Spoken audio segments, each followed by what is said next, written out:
Aujourd'hui donc le 25 Tishri, Chaf et Tishri, et on va commencer la lettre aussi Siman Chaf et, la 25e lettre. Dans cette lettre-là, Rabbi Shimon Zalman va expliquer le concept qui est développé par le Baal Shem Tov, le concept de Hashgacha Pratit, que tout vient de la providence divine. Par rapport à ça, le Rabbi Shimon Zalman va nous parler du livre Tzavaat Haribash. Tzavaat Haribash, c'est-à-dire littéralement le testament du Baal Shem Tov. Déjà, Rabbi Shimon Zalman nous dit que le Baal Shem Tov n'a jamais écrit un testament. Qu'en vérité, ce Tzavaat Haribash, c'est un recueil, c'est une compilation des mots qui ont été dits par le Baal Shem Tov et qui ont été repris. D'ailleurs, Rabbi Shimon Zalman nous dit tout de suite que, effectivement, tout ce qui est dit dans le Tzavaat Haribash est absolument vrai, c'est-à-dire le sens général que le Baal Shem Tov a voulu donner, eh bien, c'est absolument vrai.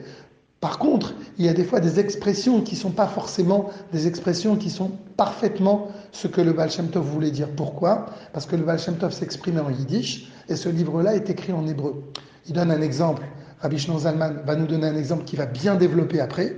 On va juste le dire de manière très brève. Il dit que par exemple, quand on marche dans la rue ou à n'importe quel moment et qu'on entend quelqu'un qui parle, eh bien celui qui parle, peu importe son niveau, et c'est pas forcément un tzaddik, c'est pas forcément un niveau très haut, et même ça peut être même quelqu'un qui n'est pas du tout dans la Torah, et même quelqu'un qui n'est même pas juif. Mais dès que quelqu'un va nous dire quelque chose, il faut savoir que ça, ces paroles-là, c'est des paroles d'Hachem.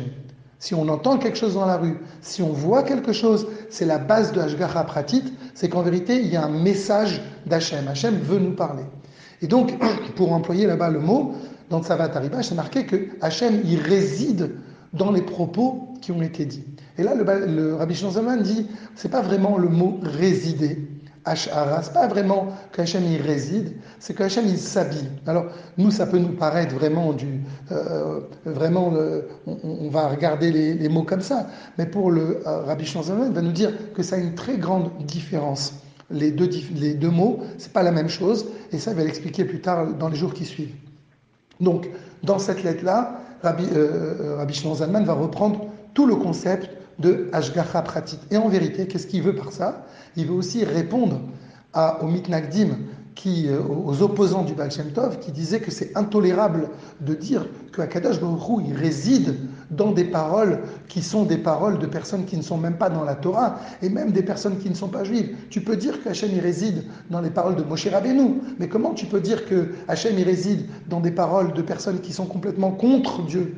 Et ça, en vérité, le Admor HaZaken va répondre.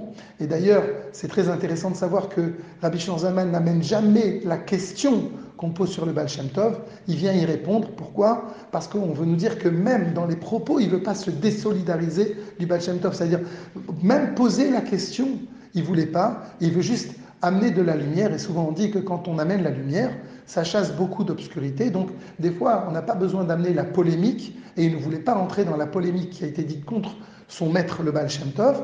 Il voulait simplement expliquer ce que le Baal Shem Tov veut dire. Et par ça, va s'effacer la polémique. Donc, aujourd'hui, dans le début, Rabbi Shimon Zalman, il commence déjà avec l'idée qu'on connaît, qui est connue, que toute personne qui s'énerve sur une situation qui est face à lui, c'est comme s'il fait Avodah Zara. Pourquoi ? Parce qu'il n'a pas de Emouna. Il faut savoir que si Akadosh Baruch Hu, il a mis cette situation devant nous, c'est Hachem qui veut ça. C'est pas nous. Et si par exemple, on reçoit, et il prend un cas extrême, si on reçoit une claque, quelqu'un vient nous frapper, on n'a pas à s'énerver de ça. Pourquoi ? Parce que quelque part, Hachem, il a décidé que nous, on reçoive cette épreuve-là. Maintenant, alors dans ces cas-là, si l'autre, il a fait exprès, donc, alors, pourquoi il est puni ? On dit, lui, il est puni, parce qu'il ne devait pas te faire du mal. Mais ça n'empêche pas que de l'autre côté, Hachem, il a décidé, pour une raison ou pour une autre, pas forcément pour le bien, tout ce qui vient d'Hachem, c'est pour le bien, on ne connaît pas les raisons. Mais ce qu'Akadosh Baruch Hu, il a décidé, c'est que cette épreuve devait passer par nous. Ça, c'est Hachem qui l'a décidé. En d'autres termes, il faut savoir que, bien sûr, on doit se battre, bien sûr, on doit avancer dans la vie, bien sûr, on ne doit pas accepter les épreuves et tout ça. Encore une fois, c'est à prendre avec des pincettes. Souvent, quand on parle d'épreuves qui sont des maladies, chas v'shalom, c'est sûr que c'est un propos qui est difficile à entendre. C'est pour ça qu'il faut faire très attention comment on parle. Mais il faut savoir que tout vient d'Akadosh Baruch Hu. Et souvent, C'est souvent les gens qui ont plus d'épreuves d'ailleurs, qui arrivent justement à ressentir que ça vient d'Hachem. Ça ne veut pas dire encore une fois qu'on doit baisser les bras et qu'on ne doit rien faire, pas du tout. Mais d'un autre côté, on n'a pas à, si l'on peut dire, s'énerver dans le sens de ne pas accepter la réalité. La réalité, c'est une réalité d'Akadosh Baruch Hu. C'est au-delà de celui qui m'a fait du mal, il y a une raison pourquoi Hachem il a voulu ça. Donc oui, celui qui a fait du mal, il doit être puni. Oui, on ne doit pas se laisser faire. Nous, on ne dit pas qu'on doit tendre l'autre joue, mais quand même, on doit savoir qu'il y a un message d'Hachem derrière chaque chose qui se passe devant nous. Et le Admor Hazaken donne l'exemple de Shim'i ben Gera, c'est-à-dire que c'était un homme qui était de la tribu de Binyamin, et donc il était un descendant de Shaoul, Améler, et lui, quand David Améler était en train de s'enfuir de Avshalom, il était en train de s'enfuir, il est passé dans la ville de ce Shim'i ben Gera, et quand Shim'i il a vu David Améler, qui n'était pas encore roi, il était il était dans l'idée de s'enfuir, à ce moment-là, qu'est-ce qui s'est passé? Il l'a maudit.